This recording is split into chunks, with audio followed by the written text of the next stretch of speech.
Hey guys, what's going on? It's Hey Coach Ryan, episode 19. I'm Coach Ryan Knapp. Thanks so much for tuning in. Last weekend I was away at the USA Track and Field Level 1 coaching certification course. It was the first opportunity I've had to take that course. Now I want to start through the Level 1 certification, or the USATF certification track, and Level 1 is the first place to do that. So learned a lot of new stuff, how to throw a hammer, some stuff about endurance, but there's a lot of track and field, which as track and field throws and jumps, I don't have any experience in that stuff because I was a soccer player growing up. So it was great to learn all of that. I'm going to do a course review of that here in the next week or so, and just talk about my thoughts on it for the coaches out there as well. And some of the clients that I had were some Miles to Go runners wanted to know about it too, so I'll talk a little bit about that in another video. But today I wanted to jump in with two questions from David Failing that have been on the back burner, and I want to get to them and get them out. So David's got two questions. One is, his first question is, what are the benefits of swimming as cross training for runners?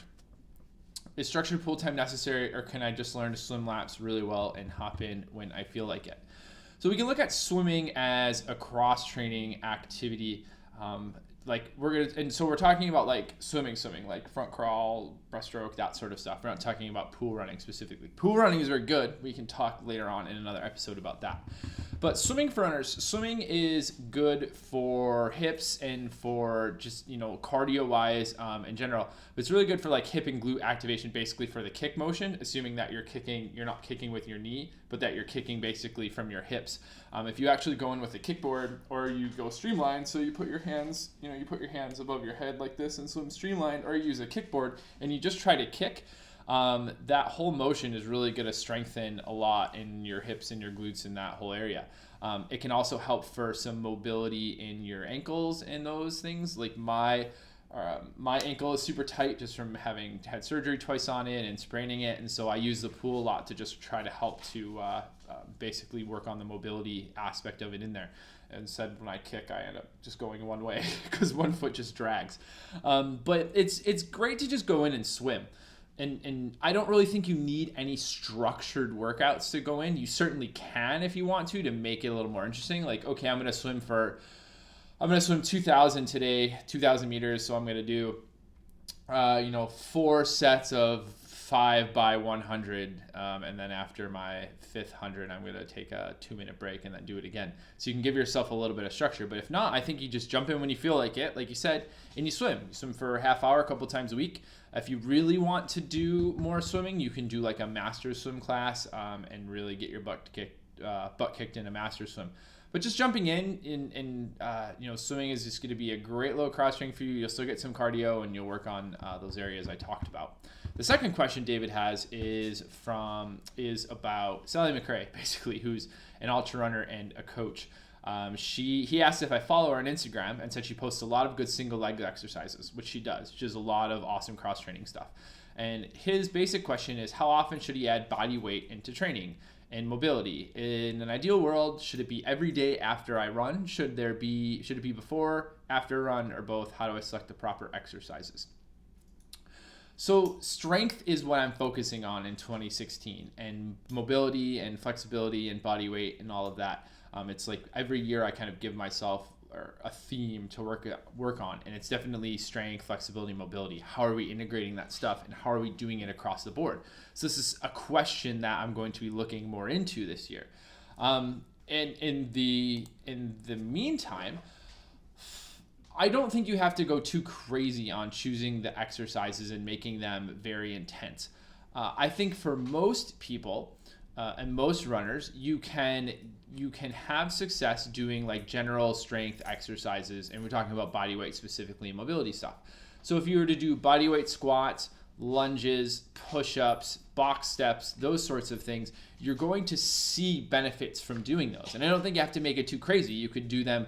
If you're going to run during the week, you could do them, let's say, after your weekday runs. I wouldn't probably do them after a very hard long run or a very long run, but rather after your easy runs and even some more of your quality stuff during the week, you can add in those types of exercises.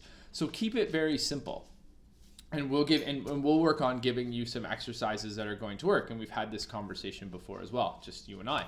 But in terms of everyone else out there listening, don't overcomplicate it, and make sure that you're proficient at the movement and you're proficient at the exercise before you start to add variables to the exercise. So if I ask someone to go and do like a single leg squat, right? So they're standing on one leg. Woo! I almost hit my chair.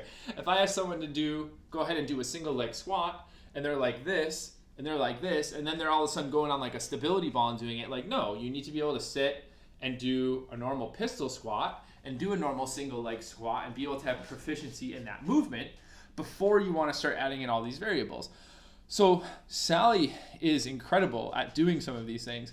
Like you could ask her to go like, Sally, do a pistol leg squat, and she'll probably go down and touch her ass to the floor and come up, and you're like, okay, well then you can add in a ball and you can add in all this stuff. But if you're not proficient at doing the movement, then we need to start just like you're running. You're not going to run an ultra the first day. You're going to run half a mile, and then you're going to run a mile. The same thing. So let's do some body weight squats. Let's balance on our leg if we can't do a single leg squat. Then let's work on just coming down and doing a small single leg squat. Then let's work on a little more range of motion, a little more. Then we can work on some sets. And then when we hit the limit of that, then we can start adding in the other variables. But until you hit those proficiencies in those movements, you can get away with, squats, lunges, maybe step ups, push ups.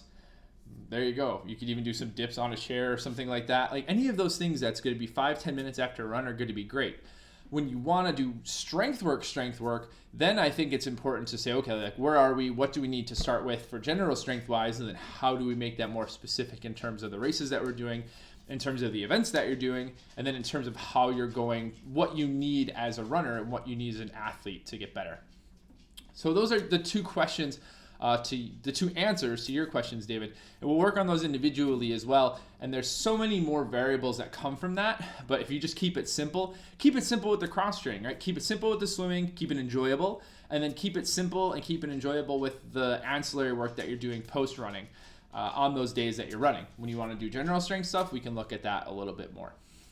So that's end episode 19. What do you guys do for strength? Do you do any ancillary stuff? What do you do in the pool? If you guys have any comments or any thoughts, or let us know what you're doing, go ahead and leave them in the comment of this video. You can leave them on the Facebook thread, or you can leave them right here on YouTube. If you have any questions, I'd love to answer them. Please ask them. You can use the hashtag HeyCoachRyan, which is at the bottom part of the video, or you can just get in touch with me and let me know your question, and I'll go ahead and answer it. So that's it for today. I look forward to hitting up episode 20 here in a day or two, and I hope you guys have a fantastic day.